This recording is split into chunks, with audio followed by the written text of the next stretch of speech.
మనకి వందనాలు. మీ అందరికీ నా వందనాలండి. ప్రభు మనకి ఈరోజు ఇస్తున్న వాగ్దానం రోమీలకు రాసిన పత్రిక 5వ అధ్యాయము 3వ వచనం. శ్రమ ఓర్పు పరీక్ష నిరీక్షను కలుగజేస్తుంది. Praise lord. ప్రభువారు ఈరోజు పౌలు గారి ద్వారా రోమా సంఘానికి చెప్తున్న మనతో మాట ఏంటంటే, శ్రమ ఓర్పు పరీక్ష నిరీక్షను కలుగజేయనని మనం ఎరగాలంట. ఎందుకు శ్రమ ఓర్పును కలగజేస్తుంది? శ్రమ దినమున మనం కృంగిన వారుగా ఉంటే, చేతగాని వారంగా ఉంటే, మనం ఏం చేయలేని వారంగా, మనం వాళ్ళని ఏం పట్టించుకునే వారంగా మనం ఉంటే మనకేంటంటే ఓర్పు కలిగిద్దంట. కొంతమంది ఉంటారు కదా, మనకంతా బలవంతులు, మనం ఎదురు తిరగలేని వాళ్ళు ఎవరన్నా వచ్చి మనల్ని కొట్టినా తిట్టినా ఏదైనా చేసినా మనం ఏమీ చేయలేని పరిస్థితి, మనము వాళ్ళని ఒక మాట కూడా అనలేని పరిస్థితి. అప్పుడు మనకు ఓర్పును కలగజేస్తుందంట. ఆ ఓర్పు అంట పరీక్ష వైపు నడిపిస్తుందంట. మన పిల్లలు కూడా వాళ్ళు చదువుకున్నప్పుడు వాళ్ళు ఎంతగా శ్రమపడి చదువుతారు. పొద్దున్నే కొంతమంది లేచి చదువుతూ ఉంటారు, బాగా కష్టపడి స్కూల్కి వెళ్ళి కష్టపడి చదువుతూ ఉంటారు, శ్రమ పడుతూ ఉంటారు, చదువు కోసం శ్రమ పడుతూ ఉంటారు.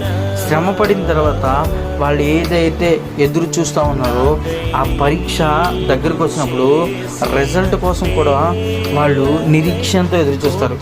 మనం కూడా క్రైస్తవులంగా మనము శ్రమ పడుతున్నాం. ఈ లోకంలో శ్రమ పడుతున్నాం. ఏం శ్రమ పడుతున్నాం? మన జీవన సంబంధమైన పొట్ట కోసం మనం ఎక్కువగా శ్రమ పడుతూ ఉంటాం. అవునా కదా? మనమందరం మన జీవన సంబంధం చిన్న పొట్ట కోసం ప్రయాసపడుతూ ఉంటాం, శ్రమ పడుతూ ఉంటాం. కానీ దేవుని సంబంధమైన కార్యాల కోసం మనం శ్రమ పడుతున్నామా? ఆ శ్రమ అంట మనల్ని ఓర్పు వైపు నడిపిస్తుంట. ఆ ఓర్పు పరీక్ష వైపు నడిపిస్తుంట. పరీక్ష గురించి చెప్పుకోవాలంటే దావీదుని ఎగ్జాంపుల్ తీసుకోవచ్చు. ఎందుకంటే దావీదు తను కీర్తనలు అంటాడు. ఏమని అంటాడంటే, ప్రభువా నేను పడుకున్నప్పుడు నన్ను పరిశీలించావు కదయ్యా, నన్ను పరీక్షించావు కదయా, నాలో ఏమైనా ఆయాస్కరమైన మార్గం ఉందా అని అడుగుతాడంట ప్రభువుని. మనం పరీక్షల గుండా వెళ్తున్నప్పుడు, ఆ పరీక్షల్లో మనం వెళ్తున్నప్పుడు మనం ప్రభువుని అడగాలంట, ప్రభువా నీకు ఆయాస్కరమైన మార్గం ఉందా? ఇంతకాలం మన భక్తి జీవితం నడుచుకుంటూ వచ్చాం. మన భక్తిలో శక్తిని ఆశ్రయించలేక లోకాన్ని ఆశ్రయించుకుంటూ ఎంతకాలం వచ్చాం. కానీ ఈరోజు ప్రభువుని అడుగుదామా, ప్రభువా నా పరీక్ష అయ్యా ఎలా ఉంది ప్రభువా? నా ఓర్పు ఏ విధంగా ఉంది? నేను శ్రమపడిన శ్రమ ఏ విధంగా ఉంది? ఒక్కసారి నాకు తెలియజేస్తావా? ఆ పరీక్ష గుండా నేను వెళ్ళినప్పుడు నాకు నిరీక్షణ దొరికిద్దయా? నేను చనిపోయినా బ్రతికి ఉంటాను. ఎందుకు నేను చనిపోయినా బ్రతికి ఉంటానంటే ఆయన రాజ్యంలో వారసులుగా ఉండాలని, ఆయన రాజ్యంలో ఆయన ఇచ్చే మహిమను మనం పొందుకోవాలని. ఈరోజు మనం దేనికోసం శ్రమ పడుతున్నాం? దేవుని సంబంధమైన కార్యాల గురించి మనం శ్రమ పడ్డామా? దేవుడు చూస్తున్నవాడు శ్రమ పెట్టిన వాడిని పగ తీర్చుకుంటాను ఆ పని అన్నాడు. ఆయన చూసుకుంటాడు, మనం వదిలేయాలి. శ్రమ మనంతటా మనమే తెచ్చుకుంటున్నామా? లేదు దేవుని కార్యాలు చేస్తూ ఉంటే లోకస్తులు మనం నిందించడం, అవమానించడం చేస్తున్నారు. మనం దేంట్లో ఉన్నాం? ఈ శ్రమ మనల్ని అభివృద్ధి బాటలోకి కలగజేస్తుందా?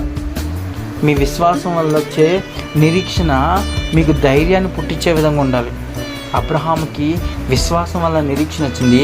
నిరీక్షణ రాబట్టే విశ్వాసుల పట్టిలో ఆయన మొట్టమొదటి స్థానాన్ని సంపాదించుకున్నాడు. యేసుక్రీస్తు వంశావళిలో ఆయన ఒక ప్రత్యేకత కనపరుచుకున్నాడు. ఆయన ఎందుకు ఇది ప్రత్యేకత కనపరచుకోవడానికి కారణం ఏంటో తెలుసా? ఆయన నిరీక్షణతో ఉన్నాడు. నిరీక్షణ మనకి ఆయన ఎరిగే విధంగా చేస్తే మనము శ్రమల యందును అతిశయపడదాము. ఎప్పుడు మన దేవుని నిరీక్షణతో చూసినప్పుడు ఆయన పరిశుద్ధాత్మ ద్వారా మనల్ని ఎప్పటికప్పుడు మనల్ని నింపుదల చేస్తాడు. ఈరోజు ఈ వాగ్దానం చేత పట్టుకొని నువ్వు శ్రమ గుండా వెళ్ళినప్పుడు ఓర్పు కలిగి ఉండు. నువ్వు ఓర్పు కలిగి ఉన్నప్పుడు పరీక్షల్లోకి వెళ్తున్నప్పుడు నిరీక్షణ కలిగి ఉండు. దేవుడు ఈ పరీక్షల్లో నన్ను పాస్ చేయాలి, ఈ పరీక్షలో నన్ను దేవునికి ఇష్టమైన వాడుగా ఉండాలి అని ఎప్పుడైతే అనుకుంటావో దేవుడు ఖచ్చితంగా నా జీవితంలో అద్భుతాలు చేయను గాక. ఆమేన్. ప్రేమ గల తండ్రి, ఘనమైన దేవా, కృపా కలిగిన దేవా, నీకు వందనాలు స్తోత్రాలు దేవా, నీకు వందనాలు స్తోత్రాలు దేవా. ఇప్పటి వరకు మమ్మల్ని ఎంతగానో కాచి కాపాడేవు దేవా. నువ్వు గొప్ప దేవుడు దేవా. అయ్యా, ఈరోజు వాక్యం ద్వారా మీరు మాతో మాట్లాడారు ప్రభా. శ్రమ మాకు ఓర్పు పరీక్ష నిరీక్షను ప్రభా కలుగు చేయొద్దని అయ్యా మీరు తెలియజేశారు ప్రభా. అయ్యా, మేము ఏది ఎరిగి ఉన్నామో ప్రభా, మమ్మల్ని మేము పరిశీలించుకుంటున్నాం ప్రభా. మేము శ్రమ పడుతున్నాం కానీ ప్రభా, మేము మా జీవన సంబంధమైన దాంట్లోనే శ్రమ పడుతున్నాం ప్రభా. అయ్యా, ఓర్పుగా ఉన్నట్టే ఉంటున్నాం కానీ కొన్ని సమయాల్లో ఓర్పును కోల్పోయిన వారిగా కూడా ఉంటున్నాం ప్రభా. అయ్యా, మేము పరీక్షల గుండా వెళ్తున్నప్పుడు ప్రభా నిరీక్షణ లేని వారిగా ఉంటున్నాం ప్రభా.